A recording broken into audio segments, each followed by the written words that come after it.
انا بس عندي سؤال، ليفربول بتلعب باحسن ولا من غيره؟ انت كل جوله بتثبت انك اكتر واشطر واحد بيستخدم التشيبات بتاعته. اصل انا يعني بص هقول لك حاجه. قول لي حاجه، ما كانت شغاله وانا اغني ولا ايه؟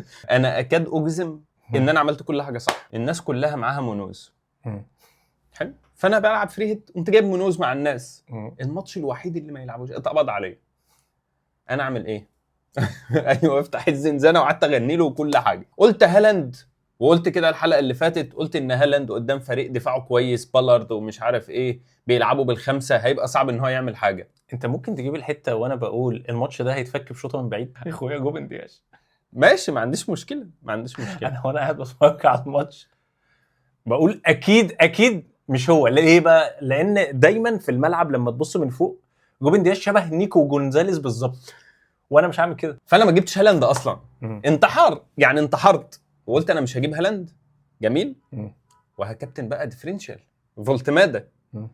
قمت مكابتن فولتمادا. بيرنلي بتلعب ناقص واحد من الدقيقه 40 في الشوط الاول باين. فولتمادا لا انا محتاج اريح النهارده، ويا ريتها تثبت على كده. جايب 2 من المدافعين. في الاخر انا شفت بقى الكوره حرقت لي دم قوي.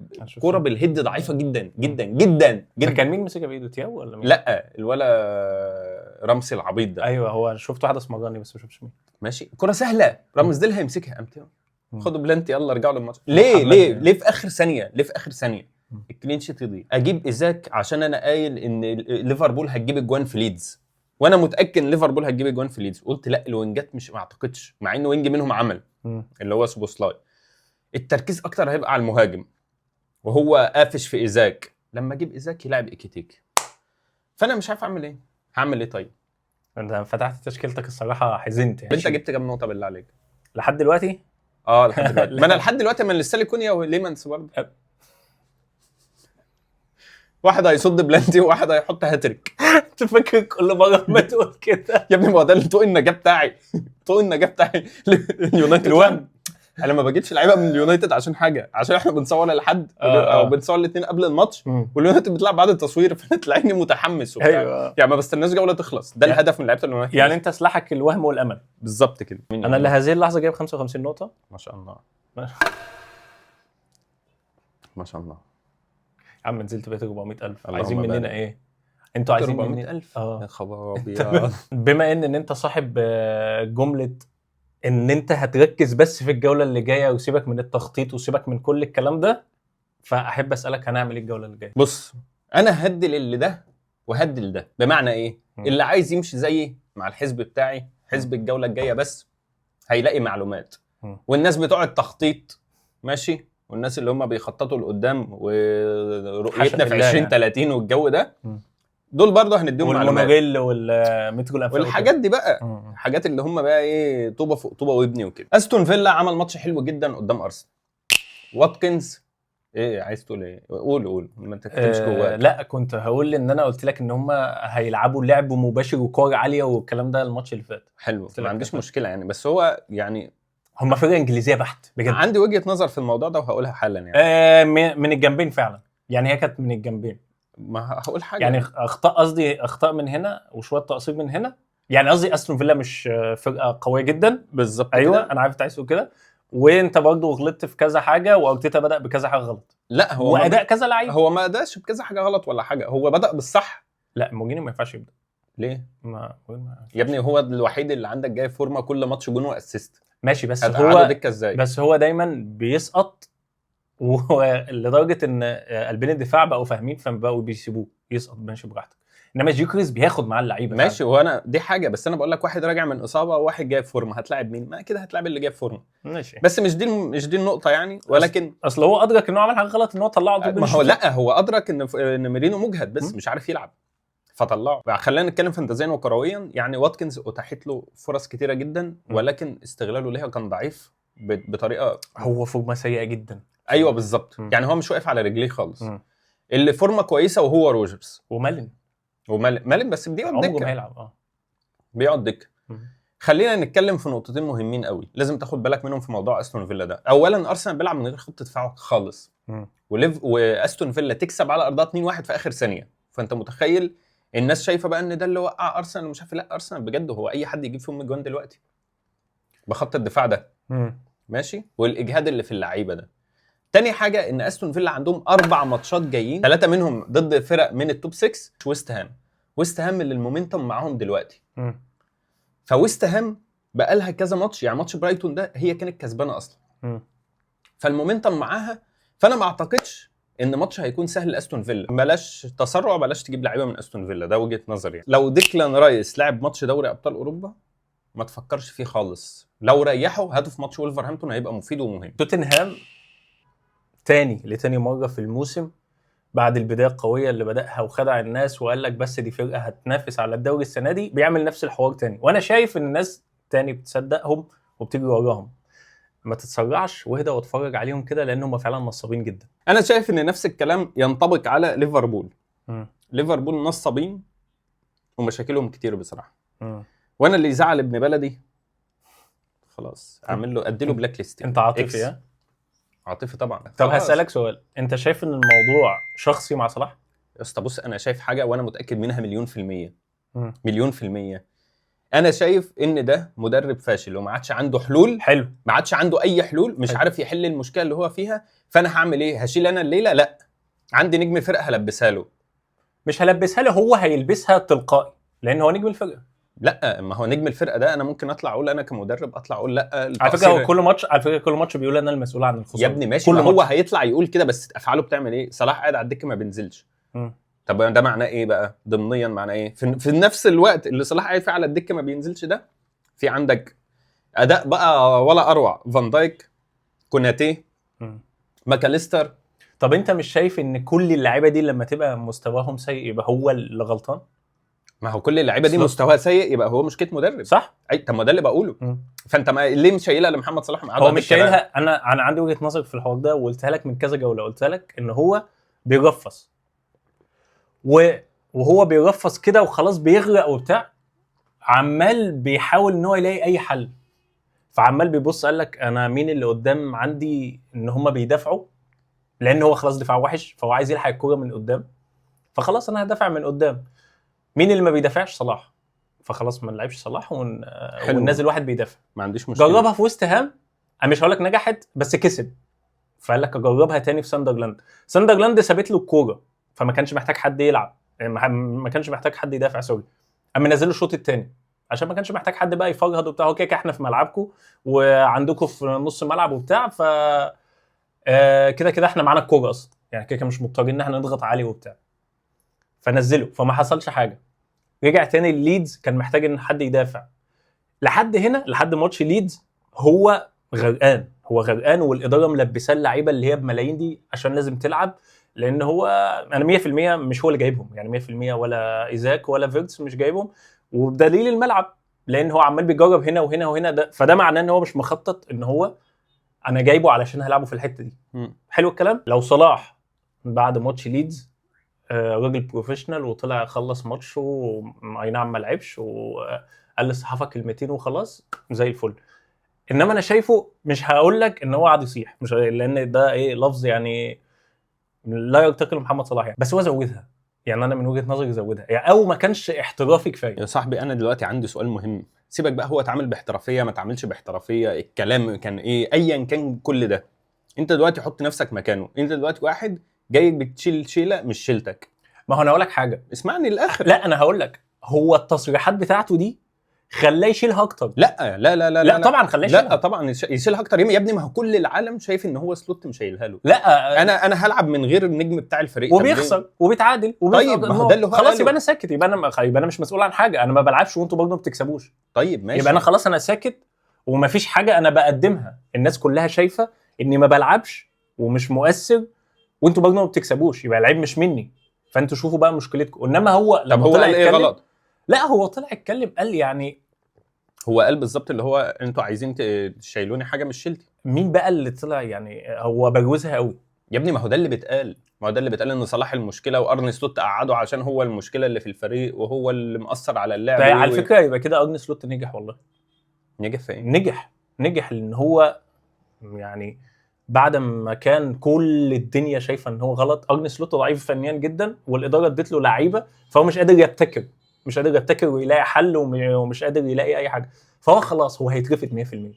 فبدا ان هو بطريقه ما يوجه غضب الجمهور كله ان هو يصيح على صلاح، وان هو بدا دلوقتي يهزق فان دايك، ان هو دلوقتي بدا يشيل الليله ماكاليستر، بدا يتكلم على مستوى كوناتي، بدا يتكلم على غلطات مش يا عارف ابني ايه، لا، ما هو ده وكل غلط. ده وسابوا سلوت.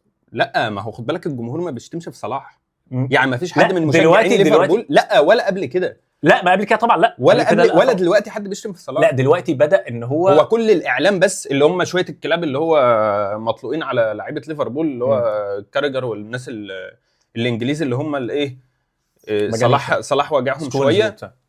فهم اللي انما الجمهور بعد ماتش ليدز قاعد بيغني لصلاح وهم خسرانين. أيوة وصلاح طبعًا. ما بيلعبش. ايوه طبعا. بعد التصريحات كل الناس بتدعم صلاح وبتجيب لك ارقام صلاح وبيقول لك ليفربول وصلاح بيلعب بيكسب بنسبه كام في الميه وهو بيخسر، وصلاح ما بيلعبش او ما بيسجلش بيخسر، او نسبه الفوز قد ايه.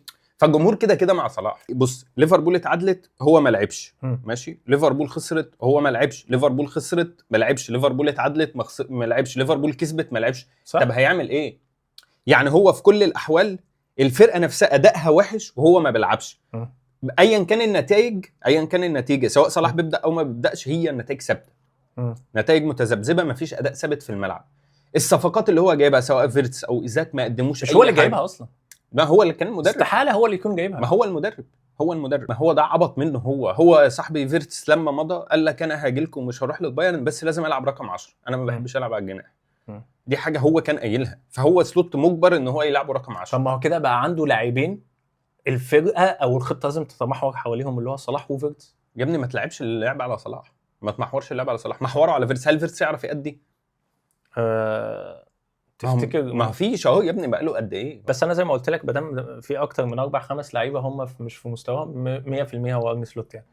فانا من وجهه نظري صلاح اللي عمله صح او مش صح، يعني مثلا ايه اللي عمله سواء صح او غلط، ولكن ما ينفعش تهين اسطوره النادي، ما ينفعش انت مدرب عيان بجد هو اللي عملك. يعني بص وقت ما صلاح اتخانق مع كلوب، ما صلاح اتخانق مع كلوب على الخط انا كنت مغلط صلاح لان كلوب هو اللي عمل صلاح. انما دلوقتي لما يجي مدرب ما حدش يعرفه وصلاح يعمله يخليه بني ادم، والاداره تصرف على اساس اللي صلاح عمله ولازم ندعم بقى وعندنا نجم ولازم مش عارف ايه، ويجي ده تصرفك معاه وصلاح طلع قال لك احنا كنا كويسين امبارح النهارده الوضع مختلف. فدي حاجه غريبه جدا يعني. جدول فولهام ممتاز جدا جدا جدا للجولات اللي جايه، ولكن لا مفيش ولكن. ليه شيكويزي ماشي. ما هو شيكويزي ماشي بس ليه بدايل بقى. كل الهايب وكل الناس بيتكلموا عن ايه انك تجيب ويلسون. هاري ويلسون صراحه حلو بس ما بيكملش الماتش. بص هو ما بيكملش الماتش، هو حلو جدا من وجهه نظر انا مش فانتازيه كرويا. انا رشح إيميل سميث رو، مقدم مستويات كويسه جدا جدا، بيساهم الواد ده اكتر واحد ابقى عارفه انا ان انا من ايام الاكاديميه وانا متابع الواد ده، فالواد ده لو مسك فورمه هيبقى خيالي والله العظيم. فخليك مع سميث رو بالنسبه لي احسن من ويلسون، وجنب اندرسون من المدافعين. يعني جدول فولهام حلو. انا هطلع من عندك هنا اروح اجيب اندرسون. الجوله اللي جايه خلاص هناخد ال5 تبديلات الفري. هم وصلوا خلاص، انا استلمتهم. انت استلمتهم خلاص. ال5 تبديلات دول ليهم كذا طريقه في التعامل، ان انت يا اما تعمل تبديلاتك كلها فرقتك ضايعه، في مصابين، في ناس خلاص ماشيه فعلا افريقيا، انت مثلا كنت معبي كلها في افريقيا. انا بقول لك لو بلاش نصب بقى، لو ده حتى اللي من افريقيا ومع الناس مش كلها مش رايح فانت تفاح اخضر انت ممكن يبقى ده طريق تاخده ماشي. الطريق الثاني ان انت تعمل يا تبديلين يا 3 تبديلات بس. ده من وجهه نظري وده انا 100% هعمله. يعني ليه بقى؟ لان الجوله اللي جايه ماتشاتها مش اللي هي بقى ايه مغريه ان انت تروح تخلص 5 تبديلاتك فيها. هتلاقي بس ما فيش غير فرقتين 3 هو الماتشات الى حد ما سهله، زي ارسنال مثلا هتلاعب وولفز على ارضها، فده انت ممكن تعبي منهم لعيبه. عندك مين تاني مثلا؟ فولهام وبيرنلي، ده ممكن تعتمد على فولهام شويه فعلا، ولكن لو جيت دورت بعد كده لا، كريستال بالاس هتلاعب السيتي على ارضها، فماتشات صعبه يعني. فانا من رايي ان انت تعمل تبديلين او 3 وتخطط. انا عارف انت ما بتحبش الكلمه دي، وتخطط للجوله اللي بعدها ان انت تعمل ال3 تبديلات التانية. شايف انا ناس واقفه في المحطه وفي ناس ركبت قطر فودن خلاص. انا حزين قوي ان انا ما ركبتوش الصراحه. ما هو بقى ده قطر اكسبريس يا صاحبي. فاللي ما ركبش قطر فودن زي حالتك ده مم. من وجهة نظري استنى ما تركبش. ايه ده ليه؟ اقطع تيكت الاسبوع القادم بس. يعني اقطع التيكت بس الاسبوع القادم. تقول لي ليه؟ اقول لك. ماتش كريستال بالاس اوي ده ارخم ماتش على اي فريق في الدنيا. مش في الدوري الانجليزي فقط. تقول لي يا عم عادي فودن ممكن يجيب ممكن ما يجيبش. النسبه كام؟ الاحتمال الاكبر ان هو ما يجيبش الصراحه. حلو. النسبه الاكبر ان فودن ما يجيبش. هتقول لي طب انا قلقان من ان هو يزيد في السعر. ما يزيد بس كده يزيد عادي. انت معاك 5 تبديلات يا باشا، تمشي ده وتجيب ده على اساس ان اللعيبه الغاليه يعني مكسره الدنيا. ما هو ما فيش حد غالي عامل حاجه. فانت اتقل احسن. ده بالنسبه لقطر فودن. الناس بقى ماشي اللي شايفهم داخلين المحطه في ايدهم شنط شيركي وشنط هالاند. هو لسه في حد بياخد شنط هالاند؟ ما كده مع الناس. تشتري مني دي شيركي بالحلبات اللي بيعملها دي هيقعدك. ايوه جوارديولا بيكره اصلا. بجد هو ما بس انت كملت الماتش. هو كان مستفز. ايوه هو مستفز. فانا بقول لك انا شيركي هو كده انا شيركي بالنسبه لي مش ماست. ايوه خالص يعني انا لان انا ممكن. انما بالنسبه لهالاند بقى الناس اللي قعدت تقول لك هنمشيه في الجوله ايه ونجيبه في الجوله بتوع التخطيط دول. بتوع التخطيط اللي هم يمشوه في جوله ويجيبوه. يا عم لعبوا عادي قدام كريستال بس ما كابتنوش. بس احنا قلنا فعلا ساندرلاند مش هيعمل حاجه. ما انا عارف. انا قلت ان هو مش هيعمل حاجه قدام ده معناه ان انا امشيه. لا طبعا. طب ما هو مش هيعمل حاجه قدام في كوره اتعملت له بالعرض من شيركي كان ممكن يحطها جون عادي. بس هو طول الماتش توتال يعني كان وحش. ولكن في كوره ممكن يخطفها. هو ده هالاند. الكلين شيت الجوله دي هيبقى صعب جدا. يكاد يكون معدوم. ليه؟ لان عندك ماتش سهل الارسنال قدام ولفرهامبتون ده في كلين شيت. عندك ماتش سهل الفولهام قدام بيرن ده في كلين شيت. الباقي بجد لو انت قعدت تعصر دماغك كده الماتش هيمشي ازاي ومش عارف ايه صعب قوي يبقى في حد ثالث هيطلع بكلين شيت. وبنسبه اقل خالص بقى اللي هو الحضيض ده بورنموث وويست هام. هنعمل ايه مع سيمينيو وماتيتا؟ لعيب اللي ببقى عايز امشيه بكابتنه. فانا كابتنت سيمينيو الجوله اللي فاتت وكنت متاكد انه هيعمل حاجه. للاسف الجون اتلغى يعني صاحبي. بس بعيدا عن الجون هو عمل كل حاجه والله. بص انا متاكد ان ايفا نيلسون مش جايب سيمينيو معاه في التشكيله. يعني هو ايفا نيلسون بدا الموسم من غير سيمينيو. فقال لك ده انا ترتيبي هيقع. انا مش هخلي سيمينيو يجيب نقط تاني خالص. الماتش اللي فات اقسم بالله الكره على خط الجون. لو ايفا نيلسون بس يعني عمل مش هقول لك عمل ايه. لو ما فكرش يعني لو هو خشبه هتخبط فيه وتخش. قام شايطها في السماء. الماتش اللي قبليه واحده كريستيانو وروني سيمينيو حطيتها في الجون قام داخل لمسها وهو اوفسايد. كريستيانو ناني. هو انا قلت مين؟ روني. عشان بكره روني. قصدي ناني. روني ما عملش حاجه زي كده يا عم. روني سانشيز شايل منه 3 فرص محققين الماتش اللي فات. انا قلت ادافع عن ابن قارتي بس هو خد بالك مش ابن قارتنا عشان قاعدين في اسيا هنا وبتاع. حلو احنا عمور ابن قارتي. ايوه. انا زهقت فعلا من سيمينيو. وبالجدول كل اللي انا قلته ده انت. لا ما انا اقول لك يعني الجدول بتاعه لا يبشر بالخير. يعني انت هتمشيه جدوله يمشي. جدوله يمشي. بالنسبه لماتيتا انت هتعمل معاه ايه؟ لان برضو ماتيتا ليه حاجه هقولها له. ماتيتا 100% مشيه. هتمشيه 100% هتمشيه. طيب ده راي كتير من الناس ومنطقي. يقول لك والله ده واحد بقاله 6-7 جولات ما بيعملش حاجه. اخر حاجه عملها جاب بلانتي وكمان عاده يعني يا ريته جابهم مره واحده. ويقول لك داخل يلاعب السيتي. ولكن هي دي الماتشات اللي تقوم عامله لك اليرت كده يطلع لك كده ينور. يقول لك جون ماتيتا يتصل بك. جون يا مش عايزه. بجد والله ما عايزه. مش عايزه والله ما عايزه. لو مش عايز جون ماتيتا مشيه. بس انا بقول لك هو هيجيب جون في السيتي. جون والله ما عايزه. ده الكلام اللي واصل لي. الله اعلم بقى وقت ما الماتش هيتلعب ايه اللي يحصل. لا مش عايزه. اصل في السيلهرست بارك مش عايزه حتى لو قلت لي وحش قوي. شويه لعيبه كابتن يوسف علاء الهايب دلوقتي. هل نجيبهم ولا نستنى؟ قبل ما تسال السؤال يعني ايه هايب؟ هو في حد مش عارف يعني ايه هايب؟ انت اهو. ما سالتك. انا اتصدمت انك بتسال بس. لا يا حبيبي انا مش عارف. عليهم هايب يعني. انا مش عارف يعني ايه. انت ما يعني هناك مجموعه من الناس ترى ان هذه اللعيبه وقت ترى ولا هي ادائها كويس؟ لا فجذب الانتباه. لا نقاطها كويسه في جذب الانتباه. طب ما اداء لا ده بقى خطا. ماشي. ده خطا يقع فيه الكثيرين من لاعبي الفانتسي. يقع فيه كثيرون. لا تحيينه وبعد كده تقتلين. فودن اتكلمنا عليه خلاص ان احنا والله انت تقدر تصبر على موضوع فرق الفلوس ده عادي، مش هتقدر خلاص هات برونو جيمارايش. انت عارف وانا بشوف الملخصات قلت 100% انت هتتكلم عنه الجوله اللي جايه. ما هو طبيعي اتكلم عنه، بس انا كنت ليه يا هجيبه في ابني؟ الفانتزي. ازاي يا ابني؟ كنت هجيبه والله. ازاي؟ برونو جيمارايش يمشي ولا يقعد؟ ما هي شخصيات، انا مش هجيبه. شخصيا والله. انا دلوقتي واحد عايز اجيب نقط، اجيب برونو جيمارايش. ما هو على حسب تقبلك للنقط اللي جايه. هو انا والله ماليش دعوه، انا لو جايز كل جوله دخل جاب هاتريك كوميشن مش هجيبه. طيب ماشي. انا مش هتقبل النقط. طعم من نص الملعب مش بيجي في واحد ما اعرفش انت جبته منين، ولكن هو ديوسبي هول.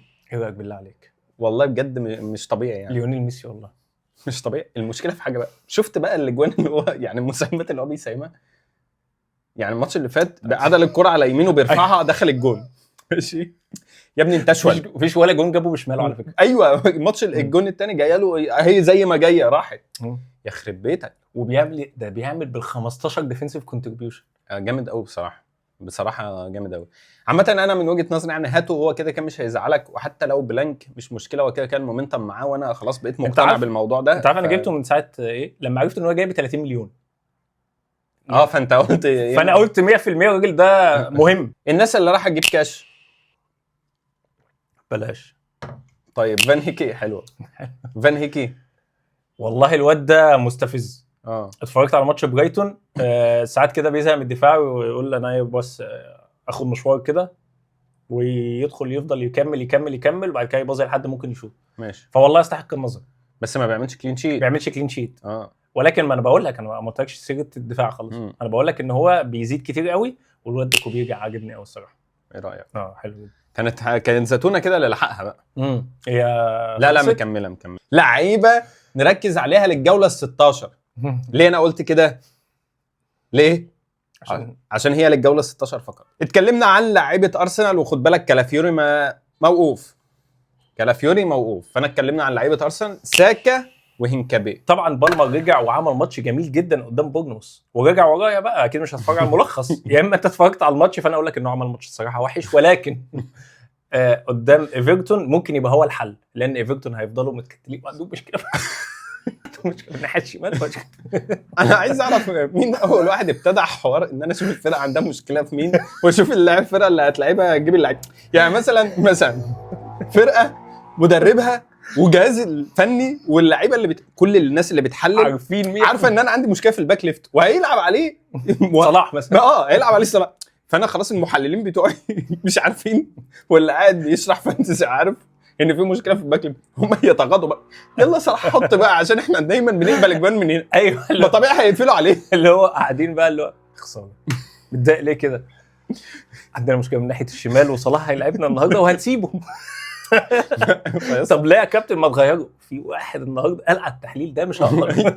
يعني احنا نبعد بقى عن المومنتم بتاع الفرق ماشي، وفورمه اللعيبه. وممكن اضيف بس لعيبه فولهام اللي احنا اتفقنا عليها ان انت اصلا ممكن تثبتها لكذا جوله اللي جايه، سميث جو واندرسون المدافع. بفورمه ليفربول الجميله دي انا شايف ان ديكيوبير وويلبك هيكونوا مهمين جدا للماتش الجاي. بالذات فان دايك. ويلبك بيعشق ليفربول، وديكيوبير بجد خطير خطير خطير خطير، والناس اللي بتتفرج على ماتشات برايتون عارفه، وعمل كلين شيت الماتش اللي فات. طلع والحاج ديوف عمل كلين شيت. يا اسطى بجد الحاج ديوف الماتش اللي فات روبرتو كارلوس ده كان هيجيب جون يا اسطى، كان هيجيب جون، وبجد بجد منتي مش عارف يعدي. ايوه ده غريبه قوي يا اسطى فشخه. مع ان انا عندي وجهه نظر في اللعيبه، انتوا بتعملوا معاهم كده. مع ان اقول لك حاجه جامده. شوف الفيديو بتاعنا المره اللي فاتت. انت بتقول منتي هيبقى خطين ولا حاجه يوسف. اسلام عندهم مشكله في الحته الشمال. اسلام عندهم مشكله في الحته الشمال.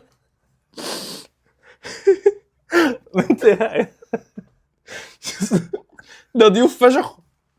جوردون قدام ساندرلاند، تقول لي ساندرلاند على ملعبها ومش عارف ايه وبتاع. اقول لك ساندرلاند بالثلاثه نفس الفكره بالظبط. فولتميدا هيتضايق نفس فكره هالاند لما كان متضايق. ولو اني برجح كفه فولتميدا عن هالاند بسبب حاجه واحده بس، وهي ان الكرات العرضيه فولتميدا احسن من هالاند بكتير في الرأسيات. لا راجع ورايا بقى. لا مش هراجع ورايا، راجع ورايا والله بجد. فولتميدا بالهيد احسن من هالاند لما الكوره تجيله، ولا قصدك تمركز قبل ما الكوره تجيله؟ لا مفيش تمركز زي تمركز هالاند في العالم. طيب انا بتكلم لما الكره تجيله التوجيه والقوه بالهيد مفيش زي يعني. قصدك هيستغل اكتر يعني. هيستغل اكتر العرضيات بتاعت نيوكاسل، وهو ده اصلا طريقه لعبهم. دي حاجه. تاني حاجه لو في حل فردي فهيكون عن طريق جوردون اللي راجع. وانا ليه بقول جوردون؟ عادي قول له جوردن. ماشي، جوردون اللي راجع بفورمه كويسه جدا واخر ماتشين جايب جونين، فاعتقد هيكون مهم قدام ساندرلاند. الواد بون الصراحه اون فاير بقاله كذا جوله. انا اصلا دي تبديلة الجوله اللي جايه. هبيع ماتيتا واجيب بون. لو مشيت ماتيتا هجيب بون. فبون فايق جدا، ممكن تعتمد عليه بسهوله جدا الجوله اللي جايه. تياجو وكايودي من برنتفورد لسبب. اولا تياجو هي النقط بتحبه، فتياجو وكايودي من برنتفورد عندهم 3 ماتشات هم حلوين قوي. والماتش الاوي هيكون ضد وولفرهامبتون، اللعيب اللي انا بكرهه حتى لو جاب لي نقط. خد بالك انا خلاص ما عادش متقبلها. باك انا بحبه جدا وبحب طريقه لعبه. انا ما بحبوش اصلا. المهم يعني سيمينيو ممكن يبقى مهم الجوله الجايه. ادينا بقى في الديفرنشالز. انا مش هديك دي. ليه؟ انا مش مقتنع باندرسون من نوتنجهام فورست دي نهائيا. الواد ده كرويا حلو جدا، بيجري في كل انحاء الملعب، ولكن مفيش اي ريتيرنز هجوميه. انا من وجهه نظري وفرجتي على ماتش ايفرتون، إليوت أندرسون بيتواجد كتير جدا جوه منطقه الجزاء. انت باسم شرطه ولا ليه يا عم؟ ايوه يا باشا، بيتواجد كتير جدا في منطقه الجزاء يا باشا. إليوت أندرسون من نوتنجهام انا شايفه اختيار كويس جدا. 2 ديفرنشالز ودول اتكلمنا عليهم في وسط الحلقه عادي جدا، هم سميث رو من فولهام وجوردون من نيوكاسل. ممكن تاخد دي مني؟ اديني. روتر من برايتون. جورجينو. ماشي خلاص. عشان توفيرا لوقت حضراتكم، واحنا اتكلمنا كتير قوي في الحلقه دي يا كابتن يوسف، فدي التشكيله المثاليه للجوله ال16.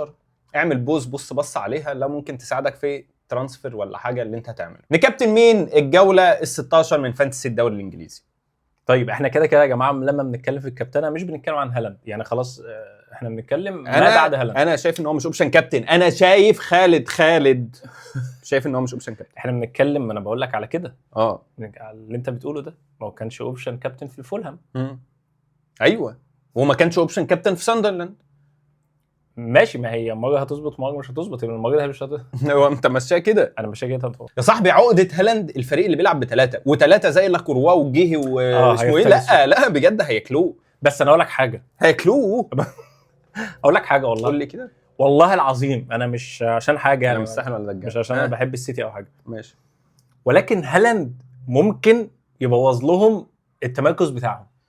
بص يعني ممكن في لحظه من اللحظات ما يبقوش عارفين هالاند ده دلوقتي المفروض مسؤوليه مين. حلو. تيجي اقول لك حاجه حلوه قوي. الفيديو الجاي اول ما نبدا، لو ده حصل اول ما يبدا الفيديو، يقول هيا ساره ازيك شاور ان انت هالاند مش هي. انا ساره بقيت بقى اسمي ساره الفيديو ان هالاند مش هيعمل حاجه. طب بالك انها كابتن هالاند. ماشي، خش انت بقى على الاوبشن الثاني. اعتقد افضل اوبشن للجوله دي وهو من ارسنال بوكايو ساكا او خد بالك من وايت. الناس عايزه في الديفرنشال وفي الجنان. انا مش هقدر اقول سيمينيو، فانا هقدر اقول تياجو من برينفورد. انا ده يعني الواد شكله محترم، ولما بيحتفل بيعمل كده مش كده وبتاع. فانا اقدر اقول لك تياجو كابتن عادي جدا يعني. تياجو كابتن عادي. طبعا. لو عايز تختلف انا شايف سيمينيو بقى. هتختلف جدا بجد. مش هنجيب نقط. لا هيجيب نفسها لو سيمينيو ما جابش نقط. لو وصلت لحد هنا ما تنساش تعمل لايك وسبسكرايب، ونشوفكم على خير ان شاء الله الاسبوع الجاي، ويا رب تجيبوا نقط كتير. السلام عليكم.